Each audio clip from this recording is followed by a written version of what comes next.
courses sans dépenser tout son budget, c'est devenu un sport de haut niveau. Les prix montent. Les promos, c'est des pièges. Et on ne sait même plus dans quel supermarché aller pour éviter de se faire.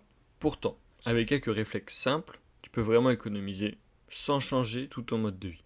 Alors, dans cette vidéo, je te présente 5 astuces que j'utilise au quotidien. Bon, la première astuce peut être basique, mais ça marche. Faut jamais faire ses courses quand t'as le ventre vide et que t'as faim. Ça peut paraître bête, mais c'est prouvé. Quand t'as faim, tu craques plus facilement, donc tu remplis ton panier avec des trucs que t'avais même pas prévu d'acheter.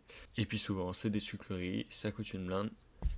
Donc bon, petit conseil, mange avant ou fais tes courses en début de journée, mais va jamais au supermarché quand t'as faim. Deuxième astuce, c'est faire une liste et de se tenir à la liste. À la base, tu vas au supermarché pour t'acheter du riz et du cordon bleu, tu repars avec du bonbon, des chips, une pizza surgelée et un pack de Red Bull. Ton panier l'a fait x4, tu t'en as même pas rendu compte. Donc, sans liste, tu te fais un peu balader par tes envies. Ah, c'est sympa, ah, ça c'est en promo, ah, je vais prendre ça, ça me servira forcément un jour. Tu finis peut-être par jeter certains trucs que tu achètes, potentiellement des trucs qui coûtent une blinde en plus. Enfin bon. Faire une liste, faut la faire quand t'as pas faim, il faut qu'elle soit claire et posée pour pas céder aux achats compulsifs que tu pourrais être amené à faire en magasin ou même sur ton application quand tu fais ton drive. Donc, ce que t'as pas prévu, ce qui n'est pas marqué sur ta liste, c'est que t'en as pas vraiment besoin. Sinon, tu l'aurais déjà marqué sur la liste. Troisième étape, il faut être organisé, mais c'est de repérer les produits qui sont presque périmés.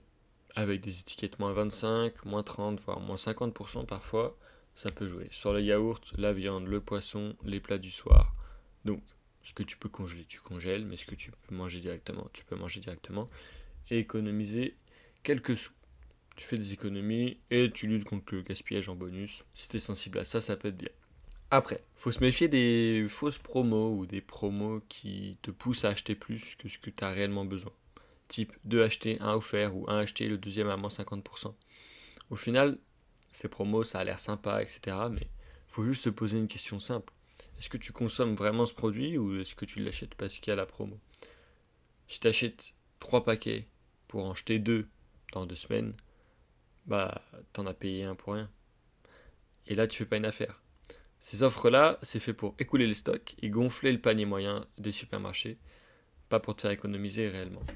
La cinquième astuce, c'est un peu ma préférée, parce que ça te permet d'équilibrer. Je m'explique. Tu peux acheter aujourd'hui des bons d'achat remisés avec des plateformes comme Igral ou Poulpeo. En gros, avant d'aller faire tes courses chez Carrefour, Auchan, Intermarché ou Monoprix, tu vas sur Igral, tu vas sur Poulpeo et t'achètes un bon d'achat remisé. Je t'explique. T'achètes un bon d'achat de 100 euros, mais au final tu ne payes que 96. Alors tu vas me dire c'est 4 euros, quand je vais faire mes courses et que je dépense 50 balles, ça en fait 2, ça sert à rien. Ok, très bien. Petit calcul. Imagine que tu économises 4% sur tes courses à l'année. Si tu dépenses 350 euros de courses par mois pour une famille, ça fait 4200 euros par an, donc ça fait déjà un beau budget.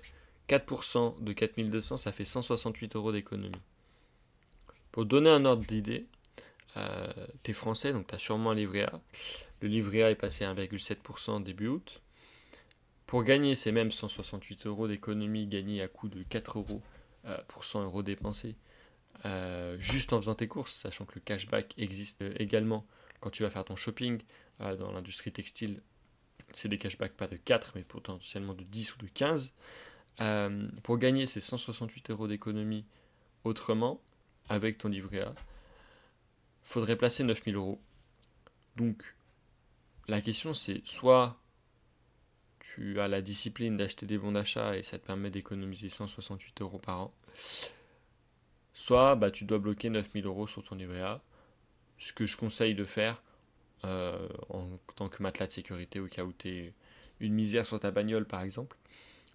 Mais bon, c'est pour te permettre de relativiser et de te dire ouais mais c'est que 4 euros, ouais c'est que 5 euros machin. Au final, ça fait quand même un beau pactole à la fin d'année juste sur tes courses. Bon, le but de cette vidéo c'était de donner quelques astuces.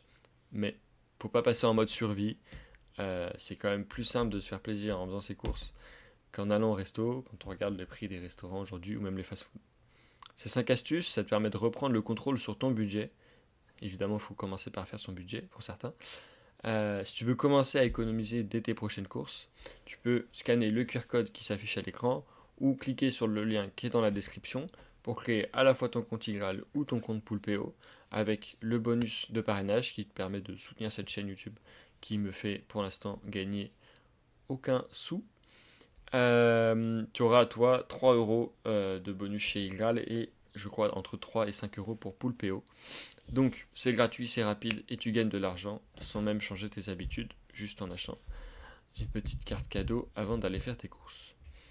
Si tu veux aller plus loin et qu'on analyse l'ensemble de tes dépenses, de tes abonnements et de tes charges et qu'on construise un vrai plan d'action adapté à ta vie pour atteindre la liberté financière ou du moins devenir plus libre et moins dépendant d'une seule source de revenus, tu peux cliquer sur le troisième lien dans la description après celui d'Igral et après celui de Poolpeo pour réserver un call avec moi où on passe une petite demi-heure à parler de ta situation et à fixer tes objectifs.